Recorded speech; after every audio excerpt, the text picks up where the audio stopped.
जय हिंद दोस्तों, mission Rajgir YouTube channel में आप सभी का स्वागत है।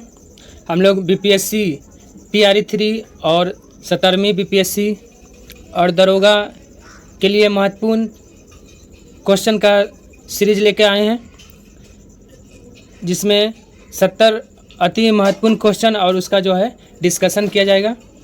इसमें जो है आपको अच्छे क्वेश्चन देखने को मिलेंगे जो एग्ज़ाम में आजकल काफ़ी ज़्यादा पूछा जा रहा है। कूट के सवाल भी आपको ज़्यादा देखने को मिलेंगे। तो चलिए हम लोग डिस्कशन शुरू करते हैं पहला क्वेश्चन से। आरंभिक पूरा पाषाण काल के संबंध में निम्नलिखित में कौन सा कथन असत्य है? असत्य देखना है। तो इस युग में मानव खाद्य संग्राहक था, ये जो है यही असत्य है। पहला क्वेश्चन ऑप्शन क्या है? असत्य है, क्योंकि इस युग में मानव खाद्य संग्राहक नहीं, मानव शिकार पर निर्भर था। क्योंकि पाषाण काल को 3 भागों में बांटा गया है, पूरा पाषाण काल, मध्य पाषाण काल और नव पाषाण काल। तो पूरा पाषाण काल में मानव शिकार पर निर्भर था। इस युग में विदारणी एक प्रमुख औजार था, सही बात है। इस युग के निवास स्थल सोहन घाटी से मिले हैं, ये भी सही है। इस युग में खंडक का प्रयोग शिकार के लिए किया जाता है, ये भी सही है। चलिए अगला क्वेश्चन देखते हैं। क्वेश्चन नंबर 2, सिंधु घाटी सभ्यता के विस्तार के संबंध में निम्नलिखित कथनों पर विचार करना है कि कौन इसमें से सही है। तो देखिए देखिए इसका क्या हो जाएगा? उत्तर में इसका विस्तार जम्मू कश्मीर के मांडा तक था, सही बात है। दक्षिण में इसका विस्तार नर्मदा नदी के मुहाने, गलत है। दक्षिण में इसका विस्तार नर्मदा नदी के मुहाने, हाँ बोल सकते हैं, नर्मदा नदी के मुहाने महाराष्ट्र के आसपास वाला एरिया में था। ये सही है, ठीक है, 2 भी सही है। पश्चिम में इसका विस्तार बलूचिस्तान के मकरान तक था, ये भी सही है। और पूर्व में इसका विस्तार गंगा घाटी तक था, नहीं, पूर्व में इसका विस्तार जो है ना उत्तर प्रदेश के आलमगीरपुर यानी हिंडन नदी के किनारे था। और पूछता है कि सिंधु सभ्यता का, तो ये क्या हो जाएगा? चौथा ऑप्शन आपका गलत है। तो इसमें से सही चुनना था, तो सही कौन हो गया? 1, 2 और 3 सही है, ठीक है। और देखिए इसमें पूछता है कि सिंधु सभ्यता का आकार जो है कैसा था? त्रिभुजाकार था। सिंधु सभ्यता का कुल क्षेत्रफल कितना था? 12,99,600 वर्ग किलोमीटर था, याद रखिएगा। चलिए अगला क्वेश्चन देखते हैं। वैदिक संस्कृति के संदर्भ में निम्नलिखित कथनों पर विचार करना है कि कौन सा सही है। देखिए इसमें से चुनना है कौन सा सही है। तो देखिए सरस्वती आर्यों का पवित्र नदी था, सही बात है। सरस्वती को ऋग्वेद में नदी तमा, देवी तमा कहा गया है, ये भी सही है। और आर्यों का भारत में आरंभिक निवास स्थल सप्त सिंधु प्रदेश कहलाता है, ये भी सही है। तो इसमें क्या है? 1, 2, 3 तीनों सही है। चलिए अगला क्वेश्चन देखते हैं। अगला क्वेश्चन है, जैन धर्म के संबंध में निम्नलिखित कथनों पर विचार करना है कि कौन सत्य है। तो देखिए इसमें से जैन धर्म के सिद्धांतों का उपदेश देने वाले दिगंबर कहलाते थे, तो यह गलत है। क्या कहलाते थे? जैन धर्म के सिद्धांतों का उपदेश देने वाले तीर्थंकर कहलाते थे। कुल कितने तीर्थंकर हुए जैन धर्म में? कुल 24 तीर्थंकर हुए। तो एक क्या है? गलत है। 2, पार्श्वनाथ जैन धर्म के 23वें तीर्थंकर थे, ये सही है। और जैन धर्म में अजितनाथ के बाद संभवनाथ अगले तीर्थंकर हुए, ये भी सही है। इसमें पूछा था क्या कौन सही है, तो आपका 2 और 3 सही है, तो ऑप्शन बी 2 और 3 जो है सही है। अगला क्वेश्चन देखते हैं। पुरातत्वविदों ने जनपद नामक इकाइयों की नई बस्तियों की खुदाई की है। यह बस्तियां निम्न में से किस एक स्थान से नहीं मिला है? कहाँ से नहीं मिला है? तो ऑप्शन ए कौशाम्बी, उत्तर प्रदेश से जो है आपका पुरातत्वविदों को जनपद की इकाई की कोई बस्ती नहीं मिला है। कहाँ से मिला है? पुराना किला दिल्ली, हस्तिनापुर मेरठ, अतरंजी खेड़ा एटा से मिला है, ये सबसे मिला है। लेकिन कहाँ से नहीं मिला? कौशाम्बी। कौशाम्बी में क्या मिला है? उत्तर वैदिक काल में प्रथम बार पक्की ईंट का प्रयोग हुआ है। कहाँ से? कौशाम्बी से। और जो है तो इसका आंसर क्या हो जाएगा? Kaushambi, option A. चलिए अगला देखते हैं। 516 ईसा पूर्व में भारत पर हुए ईरानी आक्रमण के संबंध में निम्नलिखित कथनों पर विचार करना है। जो है कौन सा इसमें से सही है? सही चुनना है, हाँ सही चुनना है। तो देखिए इसमें से कौन सही है वो देखना है। एक सेकंड देखिए। पहला, यह आक्रमण भारत के पश्चिमोत्तर सीमा पे हुआ, सही बात है। यह आक्रमण देरियस के नेतृत्व में हुआ, ये भी सही है। देरियस ने पंजाब और सिंध को जीतकर ईरान का 20वां प्रांत घोषित किया, ये भी सही है। देरियस सासियानी वंश से संबंधित था, ये गलत है। जो है देरियस जो था ये सासियानी वंश से नहीं संबंधित था, ये जो है हखमनी, ईरान के हखमनी वंश से संबंधित था। आप पूछिएगा भारत पे सबसे पहले आक्रमण किसने किया था, तो ईरानियों ने ही किया था। पहला आक्रमण जो है देखिए पहला आक्रमण जो है ना इसका डेरियस के समय ही हुआ था, डेरियस ने ही किया था। चलिए, हालांकि इससे पहले भी आक्रमण हो चुका है, इससे पहले भी जो है सम्राट साइरस ने 550 BC में भारत पे आक्रमण किया था, लेकिन वो असफल रहा। लेकिन डेरियस का आक्रमण जो है सफल साबित हुआ। तो इसमें क्या है, कौन कौन सही है, 1, 2 और 3 सही है, तो यानी ऑप्शन सी 1, 2 और 3 हो जाएगा। चलिए अगला देखते हैं। मौर्य वंश के संस्थापक चंद्रगुप्त मौर्य के विजय का वर्णन किनके ग्रंथों में विस्तृत वर्णन मिलता है, किनके ग्रंथों में, तो विशाखदत्त के मुद्रा राक्षस में, विशाखदत्त के मुद्रा राक्षस में। भास, देखिए भास का कौन सा पुस्तक है, स्वप्न वासवदत्ता के लेखक कौन है, भास। शूद्रक का कौन सा पुस्तक है, मुद्रा राक्षस। चलिए अगला देखते हैं। उत्तर भारत में मौर्यों के सबसे महत्वपूर्ण देशी उत्तराधिकारी कौन हुए थे, देखिए उत्तर भारत में क्या बोला, मौर्य के बाद सुंग वंश, ऑप्शन ए सुंग वंश। इसका ट्रिक याद रखिएगा, हसीन मसुक शाह, क्या है ट्रिक, हसीन मसुक शाह। ह से हर्यक वंश, शिशुनाग, न से नंद वंश, म से मौर्य वंश के बाद सु से सुंग वंश, फिर क से कर्ण वंश, शाह से सातवाहन वंश। हसीन मसुक शाह, इसका ट्रिक याद रखिएगा। चलिए, सुंग वंश का स्थापना किसने किया था, पुष्यमित्र सुंग ने, कब, 185 BC में। सुंग वंश का अंतिम शासक बृहदत्त था। चलिए अगला क्वेश्चन देखते हैं। निम्नलिखित में कौन सा युग में सुमेलित नहीं है, इसमें से सुमेलित नहीं है कौन, देखना है। तो अनुगंग, मध्य गंगा का मैदान, सही बात है। प्रयाग, आधुनिक प्रयागराज इलाहाबाद, ये भी सही है। साकेत, आधुनिक दिल्ली, साकेत नहीं, दिल्ली में नहीं, साकेत कहाँ है, अयोध्या, साकेत जो अयोध्या, तो गलत चुना था, तो यही गलत है, ये जो है क्या है, गलत है। चलिए उसके बाद है मगध, आधुनिक पटना, ये भी सही है। चलिए अगला देखते हैं। गुप्त वंश के पतन से लेकर आरंभिक 7वीं शताब्दी में हर्ष के उत्थान तक उत्तर भारत में निम्नलिखित राजवंशों का शासन था। तो देखिए गुप्त वंश के पतन से लेकर आपका हर्ष के उत्थान तक देखना है कि किसका किसका जो है ये था। मगध के गुप्त ये तो थे, ठीक है। मालवा के परमार नहीं, मालवा के परमार जो है इसके बीच में नहीं थे, ये जो है बाद में आए थे। मालवा के परमार जो है 9वीं से 14वीं शताब्दी के बीच। थानेश्वर का पुष्यमूर्ति, ये भी उस समय थे। कन्नौज के मोखरी भी थे उस समय। देवगिरी के यादव भी नहीं थे, क्योंकि देवगिरी के यादव जो है 12वीं सदी में देवगिरी के यादव वंश का स्थापना किसने किया था, भिलम पंचम ने। वल्लभी के मैत्रक जो है ये भी थे। तो क्या हो जाएगा, 1 3 4 6, ऑप्शन 1 3 4 6, हाँ ऑप्शन बी हो जाएगा, 1 3 4 6 सही हो जाएगा। चलिए अगला देखते हैं। निम्नलिखित में से किस तुर्क सरदार ने गजनी को अपनी राजधानी बनाकर स्वतंत्र राज्य की स्थापना किया था, किसने, अल्पतगीन, ऑप्शन ए अल्पतगीन ने किया था। और अल्पतगीन ने जो है 932 ईस्वी में किया था, और इसकी राजधानी कहाँ थी, गजनी थी। उसके बाद अल्पतगीन के बाद कौन आया, प्रीतगीन के बाद सुबुतगीन, और सुबुतगीन के बाद आया था महमूद गजनी किसका पुत्र था, सुबुतगीन का, याद रखिएगा। चलिए अगला क्वेश्चन देखते हैं। कुतुबुद्दीन ऐबक के बारे में निम्नलिखित कथनों पर विचार करना है कि कौन सही है। कुतुबुद्दीन, देखिए इसमें से कौन सही है वो चुनना है। कुतुबुद्दीन ऐबक के नेतृत्व में एलवरी वंश का उत्थान हुआ था, सही बात है। ऐबक ने दिल्ली को अपनी राजधानी बनाया, गलत। ऐबक ने लाहौर को अपना राजधानी बनाया। दिल्ली को राजधानी बनाने वाला कौन था, इल्तुतमिश था। ऐबक ने अजमेर में 2.5 दिन का झोपड़ा बनवाया था, ऐबक ने 2.5 दिन का झोपड़ा बनाया था, ये सही है। और कुतुबुद्दीन ऐबक के समय बदायूं का इक़्तिदार उसका पुत्र आरामसर था, नहीं ये भी गलत है। उस समय कौन था, उस समय जो है इल्तुतमिश, बदायूं का इक़्तिदार था इल्तुतमिश। तो कौन सही है चुनना है, 1 और 3 सही है, ऑप्शन ए 1 और 3 सही है। चलिए खिलजी वंश के किस सुल्तान,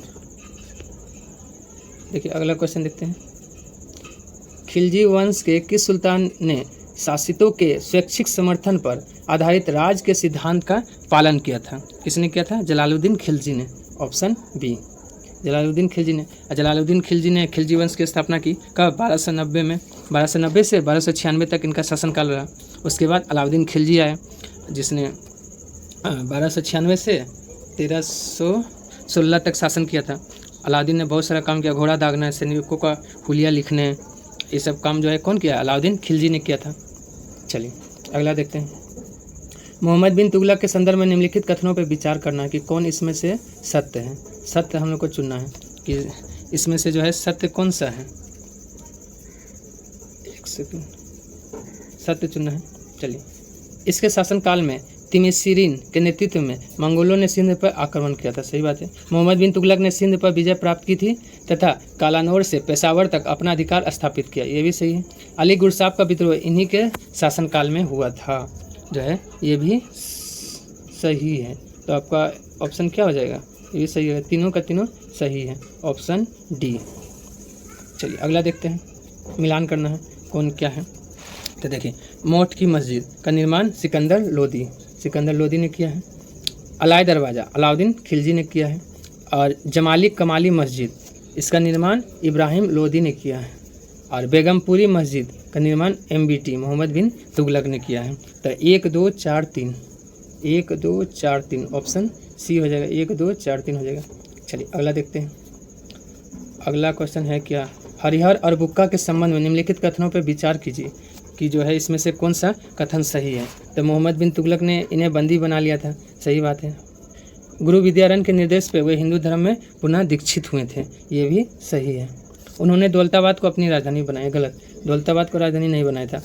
हरिहर प्रथम आपका संगम वंश का प्रथम शासक हुआ जिसने अनेगोंडी को राजधानी बनाया। उसके बाद विजयनगर की राजधानी कहाँ बनी? हम्पी बनी थी। तो इसमें कौन सा सही है? 1 और 2, तो ऑप्शन सी हो जाएगा। क्या हो जाएगा? Option C. चलिए अगला देखते हैं, मिलान करना है कौन सा सही है विदेशी यात्रियों का और भारत में उस समय शासक कौन था। तो देखिए, निकोलो डी कांटी देवराय प्रथम के समय में आया था और इटली का यात्री था। अब्दुल रजाक भारत से आया था और देवराय द्वितीय के समय आया था। बारबोसा कृष्ण देवराय के समय में आया था। यह जो था पुर्तगाली था।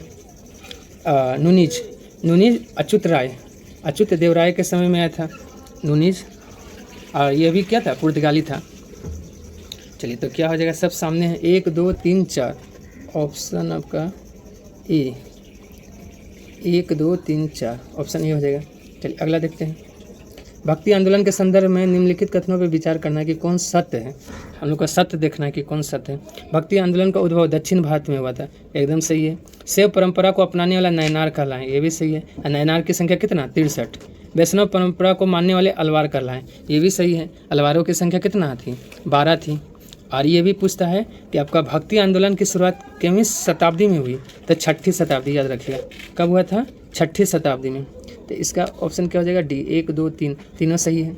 चलिए अगला देखते हैं। बाबर के समकालीन सफावी लोगों के संबंध में निम्नलिखित कथनों पर विचार करना है कि कौन सही है। इसमें से कौन सही है चुना। सफावी राजवंश ने ईरान पर अपना वर्चस्व स्थापित किया। सही है। सफावी लोग हजरत मोहम्मद को अपना पूर्वज मानते हैं। ये भी सही है। सफावी सुन्नी संप्रदाय के पक्षधर नहीं, सफावी जो है शिया संप्रदाय के पक्षधर थे। तो ऑप्शन 1 और 2 सही है। तो ऑप्शन ए हो जाएगा। चलिए अगला मिलान करना है जो है अधिकारी या विभाग, इसमें से मिलान करना है। तो देखिए, बरीद खुफिया अधिकारी होता था। बरीद क्या होता था? खुफिया अधिकारी। इसका 2। वाक्यान्विश जो था ये क्या था? सूचना अधिकारी 1 होता था। और अमल गुजार क्या था? भू राजस्व का अधिकारी अमल गुजार कहलाता था। काजी न्याय प्रशासन देखता था। तो क्या हो जाएगा ऑप्शन? 2 1 3 4 ऑप्शन डी हो जाएगा। चलिए अगला देखते हैं। फिर जो है इसको मिलान करना है कि कौन सही है मिलान इसमें से।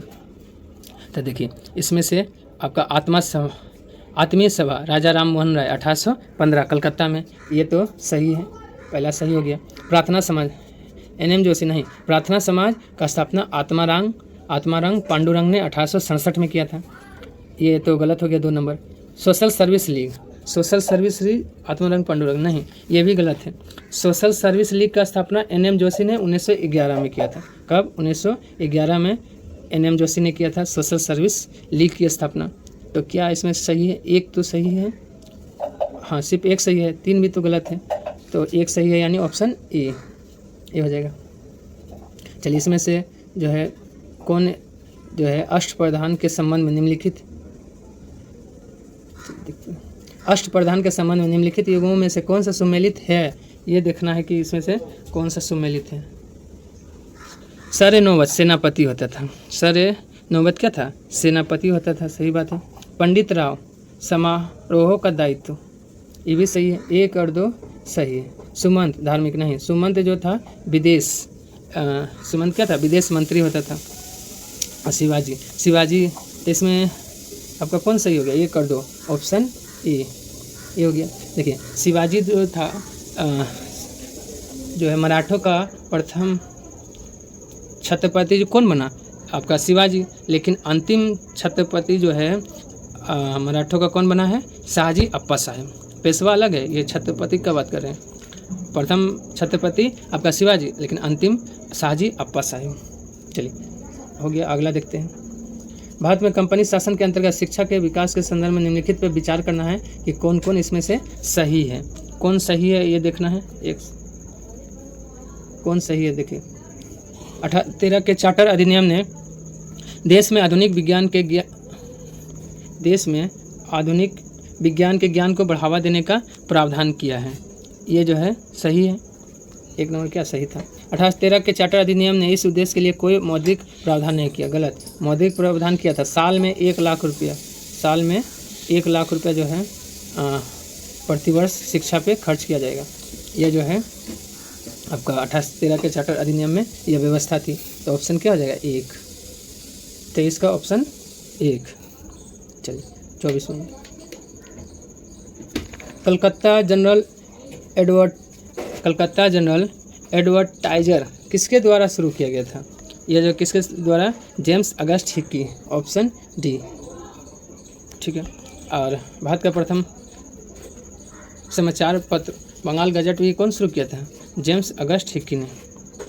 राजा राम मोहन राय, इनको क्या कहा जाता है, भारत का अग्रदूत, आधुनिक पुरुष, दोनों राजा राम मोहन राय को। सत्येंद्रनाथ बोस, ICS की परीक्षा पास करने वाला पहला भारतीय कौन था, सत्येंद्रनाथ बोस, 1863 में। रविन्द्रनाथ टैगोर के छोटे भाई थे।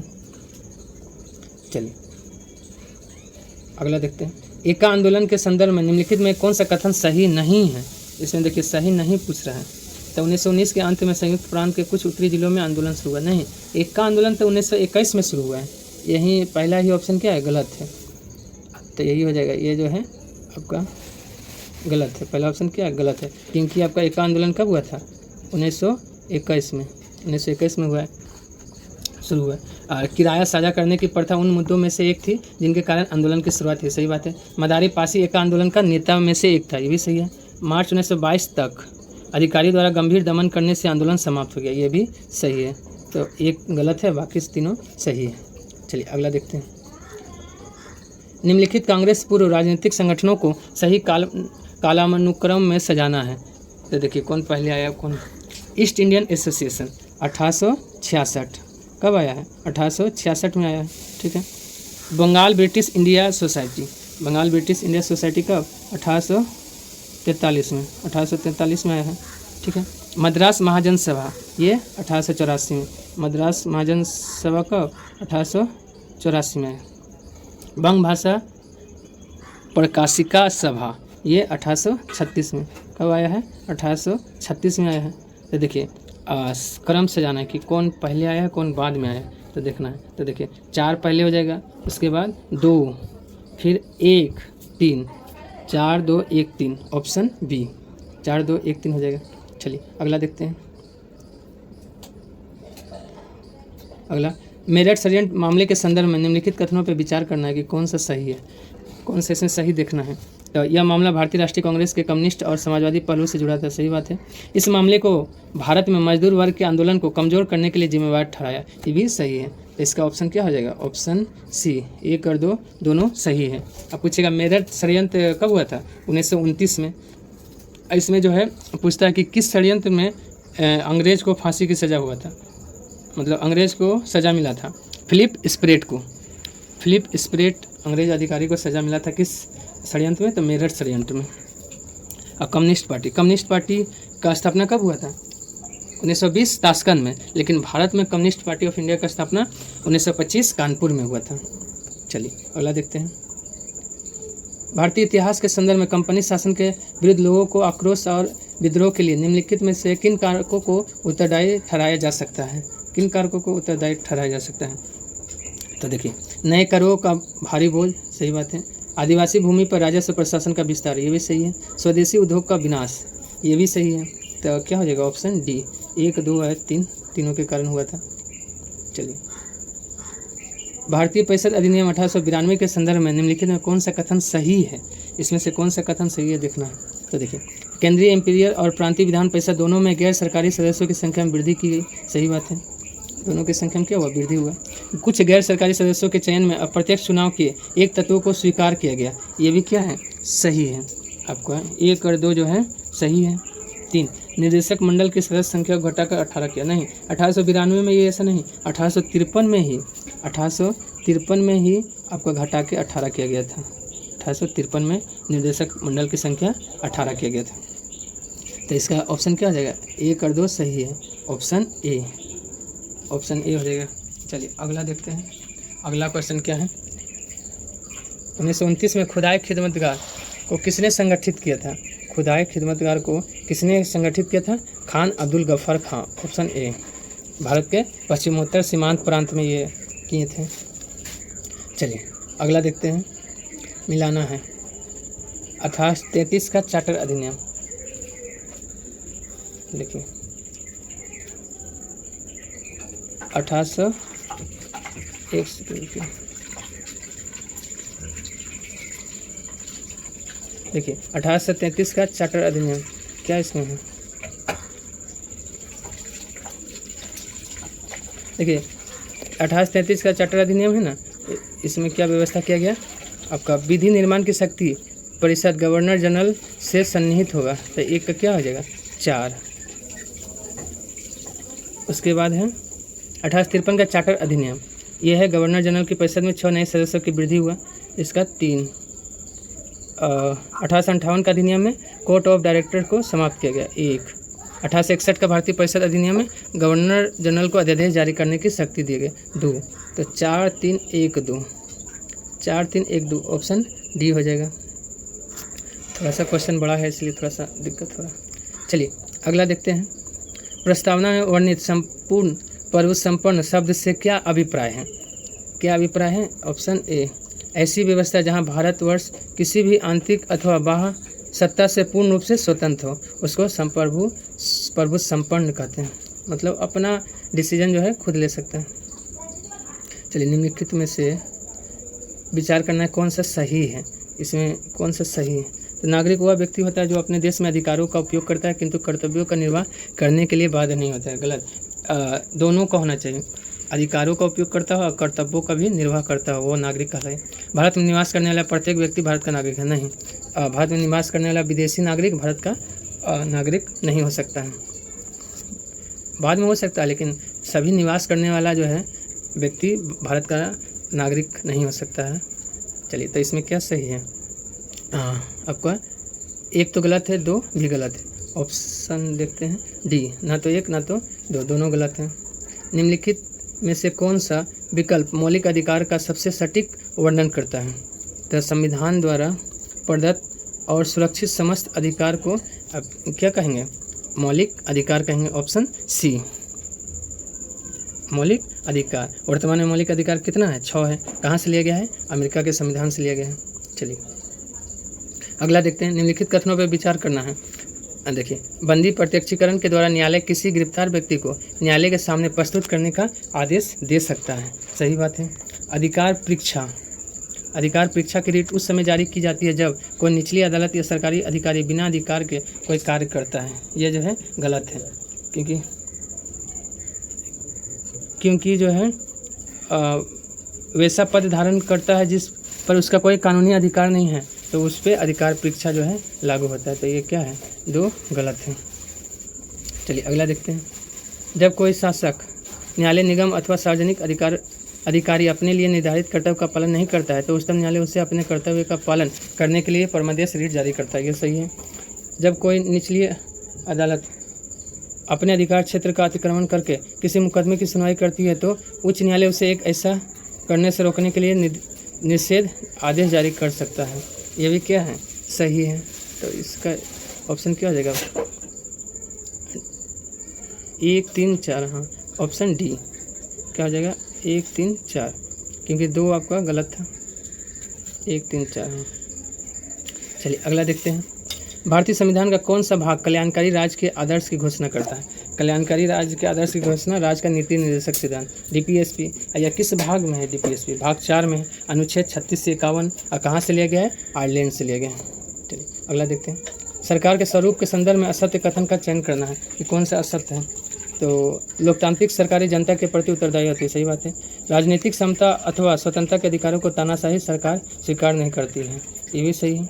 तानाशाही सरकार जनता के मतों पर निर्भर होती है, गलत है। मतों पे कोई, लेकिन वह जनता के ऊपर बलपूर्वक शासन करती है, यह जो है गलत है। तो इसमें से क्या चुना था, गलत। तो क्या हो जाएगा, ऑप्शन सी। चलिए अगला देखते हैं। भारत के राष्ट्रपति के संबंध में निम्नलिखित कथनों पर विचार करना कि कौन सा सही है। भारतीय राष्ट्रपति को राजनीतिक और नाममात्र के प्राधिकार पर नहीं, राजनीतिक नहीं, उनको क्या कैसा मिलता है, संवैधानिक, हाँ। और भारतीय राष्ट्रपति का संवैधानिक, ठीक है, लोकप्रिय गड़बड़ है। भारतीय राष्ट्रपति का संवैधानिक नाममात्र, हाँ ये बेस्ट ऑप्शन है। तो ऑप्शन क्या हो जाएगा, सी। केवल 3, मतलब ये जो है ये सही है। क्या हो जाएगा, संवैधानिक और नाममात्र का जो है प्राधिकार प्राप्त है राष्ट्रपति को। चलिए अगला देखते हैं। अगला क्या है, 39 नंबर। मंत्रिमंडल के संदर्भ में निम्नलिखित कथनों पर विचार करना है। इसमें से मंत्रियों की राय और विचार अलग अलग हो सकते हैं, किंतु कोई भी मंत्री सरकार के फैसले की सार्वजनिक रूप से आलोचना नहीं कर सकता, सही बात है। प्रधानमंत्री किसी भी मंत्री को बर्खास्त कर सकते हैं, जो है इसमें से क्या है, दोनों का दोनों सही है। ऑप्शन सी, ऑप्शन सी हो जाएगा। चलिए अगला देखते हैं। भारतीय संसद के संदर्भ में निम्नलिखित कथनों पर विचार करना है कि कौन सा इसमें से सही है। भारतीय संसद द्विसदनात्मक है, सही बात है। भारतीय संसद के उच्च सदन को लोकसभा नहीं, निम्न सदन होती है लोकसभा और उच्च सदन राज्यसभा, ये मतलब गलत है। लोकसभा सदस्य प्रत्यक्ष रूप से जनता द्वारा चुने जाते हैं, जबकि राज्यसभा के सदस्य राज्य या केंद्र शासित प्रदेश के विधानसभा द्वारा चुने जाते हैं, ये सही है। तो इसमें क्या सही है, 1 और 3 सही है। तो ऑप्शन सी, ऑप्शन सी हो जाएगा, 1 और 3 सही है। चलिए अगला देखते हैं। निम्नलिखित में से किसका संदर्भित संबंध केंद्रीय बजट से है? केंद्रीय बजट से किसका संबंध है, कटौती प्रस्ताव। ऑप्शन ए, कटौती प्रस्ताव में नाममात्र का पैसा जो है काट लिया जाता है। और बजट का चर्चा किस अनुच्छेद में है, मतलब बजट शब्द का चर्चा नहीं है, वार्षिक वित्तीय विवरण है, अनुच्छेद 112 में। चलिए अगला देखते हैं। जनजातीय क्षेत्रों के संरक्षण और ऐसे क्षेत्रों के निवासियों की आदिम जीवन पद्धति की रक्षा करने हेतु किन राज्यों से संबंध राज्यपाल को स्वविवेकाधिकार प्रदान है? तो जो है किसमें है, तो देखिए सिक्किम में तो है, नागालैंड, असम, मेघालय, त्रिपुरा, सभी हो जाएगा, सभी में है। ऑप्शन डी, सभी हो जाएगा। चलिए निम्नलिखित कथनों पे विचार करना है कि जो है उत्तर का चुनाव करना है, कौन सा कथन मतलब सही है। तो देखिए कथन 1 क्या बोलता है, न्यायाधीशों के कार्य और निर्णय कोई व्यक्तिगत आलोचना नहीं किया जा सकता है, ये जो है सही है, ठीक है, ये क्या है, सही है, एक सही है। यदि कोई न्यायालय के अवमानना का दोषी पाया जाता है तो न्यायपालिका को उसे दंडित करने का अधिकार है, ये भी सही है। ए और आर दोनों सही है, ए और आर दोनों सही है, ठीक है, दोनों सही तो है, लेकिन ये परंतु आर ए का सही व्याख्या नहीं करता है। ऑप्शन क्या हो जाएगा, बी, ऑप्शन बी हो जाएगा। चलिए अगला देखते हैं। निम्नलिखित कथनों में कौन असत्य कथन है, उसको चुनना है, असत्य कथन को चुनना है। तो देखिए बिग बैंग सिद्धांत को आधुनिक समय में ब्रह्मांड की उत्पत्ति के संबंध में सर्वमान्य सिद्धांत माना जाता है, सही बात है। ब्रह्मांड का विस्तार संबंधित प्रमाण एडविन हॉवल ने दिया था, एडविन हॉवल ने दिया था, ये भी सही है। हायल ने ब्रह्मांड के संकुचन संबंधी अवधारणा नहीं, हायल ने नहीं दिया है, हायल ने तो स्थिर अवस्था संकल्पना दिया है।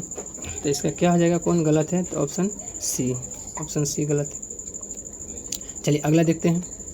पृथ्वी की उत्पत्ति के संबंध में निम्नलिखित कथनों पर विचार करना है कि कौन सा असत्य है। देखिए इसमें से असत्य चुनना है।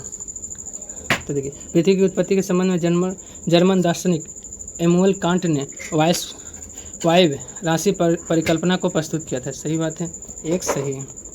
चैम्बरलेन, देखिए चैम्बरलेन जो है, एक सेकंड क्या पूछ रहा है, कथनों पे विचार करना है कि कौन असत्य है। अच्छा, एक सत्य है। चैम्बरलेन तथा मोल्टन ने पृथ्वी की उत्पत्ति के संबंध में न्यायिका परिकल्पना को प्रस्तुत किया है। न्यायिका परिकल्पना को प्रस्तुत किया है, ये बात गलत है।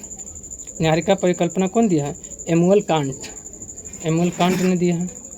सर हेरोल्ड जेफरी के अनुसार पृथ्वी की उत्पत्ति धीमी गति घूमते हुए पदार्थों के बादल से हुई है। ये जो है सही है। ऑप्शन क्या है? 3 भी सही है। तो 1 और 3 इसमें सही है। तो क्या पूछा, कौन गलत है? तो जो है ऑप्शन बी, 2 जो है गलत है। चलिए अगला देखते हैं। पृथ्वी की आंतरिक संरचना की जानकारी प्राप्त करने के लिए निम्नलिखित में से कौन सा स्रोत अप्रत्यक्ष स्रोतों में शामिल है? तो कौन सा है? उल्कापिंड, चुंबकीय क्षेत्र, गुरुत्वाकर्षण, भूकंप, सभी हो जाएगा। Option C, 1 2 3 4। दक्कन टेप के सेल समूह किस प्रकार के ज्वालामुखी उद्गार का परिणाम है? किस प्रकार का है? तो बेसाल्ट प्रवाह ज्वालामुखी। ऑप्शन सी हो जाएगा। भारतीय प्लेट की सीमा के संबंध में कौन सा कथन सत्य है? कौन सा कथन इसमें से सत्य है देखना। भारतीय प्लेट के अंतर्गत प्रायद्वीपीय भारत और ऑस्ट्रेलिया महाद्वीप भाग शामिल है। सही है। भारतीय प्लेट की सीमा महाद्वीपीय अभिसरण के रूप में है। ये भी क्या है? सही है। पेंजिया के विभाजन के बाद भारत के पूर्व की ओर खिसकने से हिमालय नहीं, ये जो है 3 नंबर क्या है? गलत है। तो ऑप्शन 1 और 2 सही है। ऑप्शन डी हो जाएगा। चलिए, वायुमंडल के संगठन के संबंध में निम्नलिखित कथनों पर विचार करना है कि कौन सा इसमें से सही है। हाँ सही है, चुनना है। तो देखिए, शुद्ध शुष्क हवा में सर्वाधिक मात्रा में नाइट्रोजन गैस पाई जाती है। ये जो है सही है। आपका पृथ्वी की सतह से 32 किलोमीटर की ऊंचाई तक वायुमंडल के कुल द्रव्यमान का 99% भाग सीमित है। ये भी सही है। कार्बन डाइऑक्साइड गैस सौर विकिरण के लिए अपारदर्शी लेकिन पार्थिव विकिरण के लिए पारदर्शी। ये गलत है। ऑप्शन मतलब 3 गलत है। तो 1 और 2 सही है। ऑप्शन क्या आ जाएगा? सी, 1 और 2 सही है। देखिए मिलाना है, 50 नंबर क्या करना है? मिलाना है। तो देखिए, महाद्वीपीय नितल का अपेक्षाकृत छोटा स्वरूप किसके कारण? ये किसके कारण होगा? तो मग्न तट के कारण। B, option B. उसके बाद समतल शीर्ष वाला समुद्री पर्वत, ये जो है क्या होगा? गायओट। बी का 4। महासागरीय नितल पर उभरी हुई लंबी एवं पतली श्रृंखला, ये हो जाएगा जलमग्न कटक। Option A. महासागरीय नितल पर लंबी पतली और तीव्र ढालों वाली खाई, ये क्या हो जाएगा? जलमग्न खाई। तो ऑप्शन क्या हो जाएगा? 2 4 1 3। 2 4 1 3। Option B, 2 4 1 3। ठीक है, चलिए आगे देखते हैं अगला क्वेश्चन। हिमालय पर्वत श्रृंखला में मुख्य रूप से कौन सी श्रेणियां पाई जाती है? मुख्य रूप से बात कर रहा, तो आपका बृहद हिमालय, पूर्वांचल पहाड़ी, शिवालिक श्रृंखला, तीनों तो है ही। उसके बाद जो है गारो पहाड़ी इसका नहीं है। खासिया महादेव, ये भी नहीं है। तो ऑप्शन क्या हो जाएगा? 1 2 3। Option A. चलिए, हिमालय नदियाँ अपने प्रवाह के क्रम में मध्य और नीचे भागों में किस प्रकार की आकृति का निर्माण नहीं करती है? किस प्रकार का नहीं? तो गोखुल झील का निर्माण करती है, विसर्प नदियों का निर्माण करती है, गुम्फित वाहिकाओं का निर्माण, सभी का निर्माण तो क्या है? नहीं करती है। पूछा था, इनमें से कोई नहीं होगा। चलिए, भारत की जलवायु के संदर्भ में निम्नलिखित कथनों पर विचार करना है कि कौन सा कथन सत्य है। सत्य देखना है। भारत की जलवायु अवस्था में स्पष्ट प्रादेशिक विभिन्नताएं हैं। सर्दी के समय में द्रास एवं तिरुवनंतपुरम के तापमान में अधिक अंतर है। ये भी सही है। तो ऑप्शन क्या हो जाएगा? 1 और 2 सही है। Option C. चलिए अगला देखते हैं। शीतोष्ण कटिबंधीय प्राकृतिक वनस्पति भारत के किस क्षेत्र में पाई जाती है? पश्चिमी हिमालय। ऑप्शन ए, पश्चिमी हिमालय क्षेत्र में पाई जाती है। भारतीय मृदाओं का वर्गीकरण भारतीय कृषि अनुसंधान परिषद द्वारा किन आधार पर किया गया है? तो मृदाओं की प्रकृति और गुणों के आधार पर। ऑप्शन क्या हो जाएगा? ऑप्शन डी हो जाएगा। चलिए अगला देखते हैं। भौगोलिक क्षेत्र की दृष्टि से भारत के निम्न जिलों में से कौन सा जिला सबसे बड़ा है? इसमें से सबसे बड़ा कौन है? कच्छ। ऑप्शन बी कच्छ हो जाएगा। हालांकि देखा जाए तो लेह जो है, लेह का कुछ हिस्सा जो है चाइना के पास है और कुछ हिस्सा जो है पाकिस्तान के पास है। अगर वो सभी मिला दिया जाए तो जो है लेह भारत का सबसे बड़ा जिला हो जाएगा। चलिए अगला देखते हैं। भारत के किस राज्य में वन्य जीव अभ्यारण्य सबसे अधिक संख्या में है? किस राज्य में? तो महाराष्ट्र में। राज्य में महाराष्ट्र, क्योंकि महाराष्ट्र में 50 है।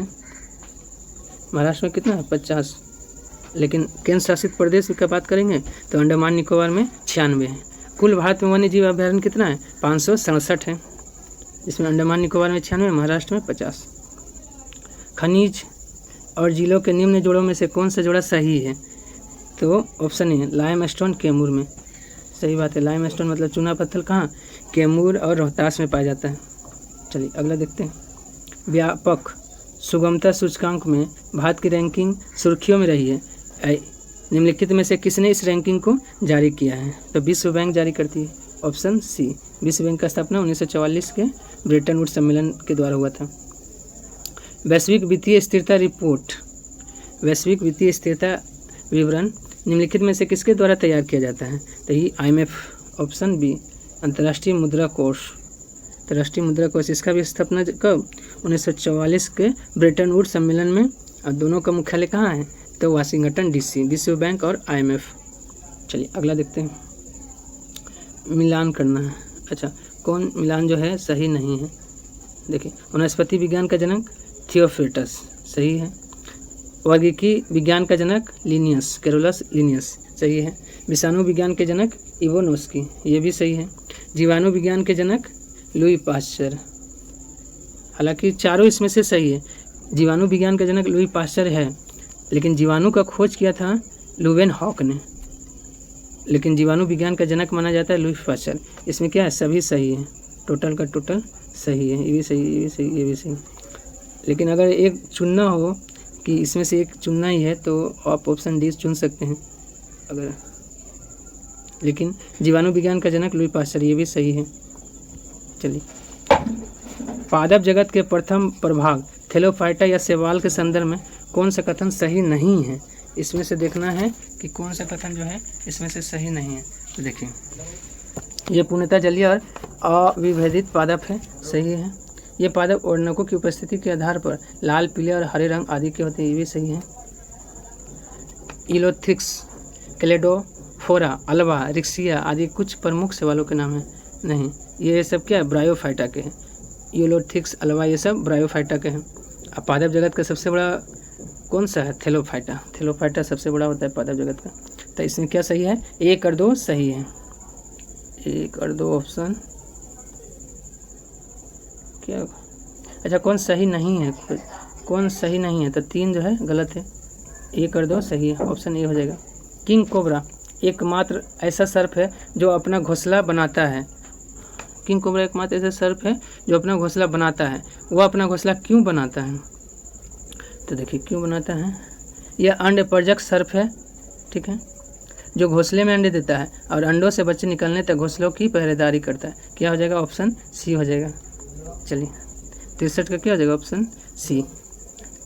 देखिए, इसमें से चुनना है कौन सा सही है। अमीबा एक कोशिकीय एवं अनियमित आकार की कोशिका का उदाहरण है, सही बात है। अमीबा में पोषण हेतु कूट पादप पाए जाते हैं, ये भी सही है। ए और आर दोनों सही है, परंतु आर ए का सही स्पष्टीकरण नहीं है, तो ऑप्शन क्या है? बी हो जाएगा। चलिए अगला देखते हैं। विभाजोत्तक ऊतक के प्रकारों को उनके कार्यों के संदर्भ में निम्नलिखित में से कौन सा युग्म सही सुमेलित नहीं है? कौन सा सुमेलित नहीं है देखना है। देखिए, शीर्षस्थ विभाजोत्तक तने की लंबाई को बढ़ाता है, सही बात है। पार्श्व विभाजोत्तक तने की मोटाई को बढ़ाता है। अंतविष्ट विभाजोत्तक तने की लंबाई को बढ़ाता है, ये भी सही है। द्वितीयक विभाजोत्तक तने की पूर्ण लंबाई बढ़ाना नहीं, यही गलत है। ऑप्शन क्या हो जाएगा? डी। चलिए अगला देखते हैं। निम्न में से कौन सी प्रक्रिया जीवों की विभिन्नता उत्पन्न करती है? कौन सी प्रक्रिया जीवों की विभिन्नता उत्पन्न करती है? लैंगिक जनन, कायिक जनन नहीं, ये तो गलत हो जाएगा। अनुकूलन एवं प्राकृतिक चयन भी है, उत्परिवर्तन भी है और अर्धसूत्री विभाजन भी है। क्लोनिंग जो है नहीं होगा, ये भी इसमें नहीं बैठेगा, गलत है। तो 1, 3 4 5, 1 3 4 5, ऑप्शन सी हो जाएगा, ऑप्शन सी हो जाएगा। क्योंकि आपका कायिक जनन क्या होता है, कायिक जनन से विभिन्नता आती है। चलिए अगला देखते हैं। जीवन की उत्पत्ति के आधुनिकवाद के संदर्भ में नीचे दिए गए कथनों में से असत्य कथन की पहचान करना है। कौन सा असत्य कथन है उसका पहचान करना है। जीवन की उत्पत्ति रासायनिक पदार्थों से आदि सागर में हुई है, जिसे हेल्डेन ने प्रीबायोटिक सूप कहा है, ये सही है। प्रथम विकसित कोशिका पोषण की प्रवृत्ति में स्वपोषित थी, यही गलत है। जीवन की उत्पत्ति के समय वायुमंडल में ऑक्सीजन अनुपस्थित था, ये भी सही है। तो कौन गलत है, ऑप्शन बी गलत ही खोजना था, कौन सा गलत है, ऑप्शन बी हो जाएगा। चलिए मिलाना है, एक तो भोज्य स्रोत, दूसरा तत्व। तो देखिए आपका मछली या नमक में विटामिन डी नहीं, मछली की यकृत अगर बात करता तो ठीक है, उसमें हो जाता विटामिन डी, लेकिन नमक में भी नहीं है। तो इसका आंसर क्या हो जाएगा, ऑप्शन ए। कौन इसमें से गलत चुनना है, हाँ विसंगत को चुनना है, तो ऑप्शन ए हो जाएगा। दूध अकेला में फास्फोरस, पालक और सेब में लोहा, दूध अंडे में कैल्शियम, तीनों सही है। तो इसका आंसर क्या होगा, ऑप्शन ए। मछली में विटामिन ए, लेकिन मछली के यकृत में विटामिन डी पाया जाता है। चलिए अगला है, मिलान करना है, इसको भी मिलान करना देखना है। प्रमस्तिष्क में क्या होता है, स्मृति और तर्क का केंद्र होता है, तो ऑप्शन इसका सी हो जाएगा। हाइपोथैलेमस में ताप नियामक केंद्र रहता है, ताप को नियंत्रित करता है। 4 मेडुला ऑब्लांगेटा श्वसन और हृदय स्पंदन की दर को नियमन करता है, ऑप्शन 2 हो जाएगा। अनुमस्तिष्क पेशीय संकुचन 1, यानी 3 4 2 1, ऑप्शन डी 3 4 2 1। चलिए लास्ट क्वेश्चन है। आवृत्ति का मात्रक हर्ट्ज, ध्वनि का मात्रक डेसिबल और ऊर्जा का मात्रक अर्ग और उष्मा का मात्रक कैलोरी, तो ऑप्शन क्या हो गया, बी। आज के लिए इतना ही, धन्यवाद। अगर पसंद आया हो तो लाइक एंड सब्सक्राइब करना ना भूलें।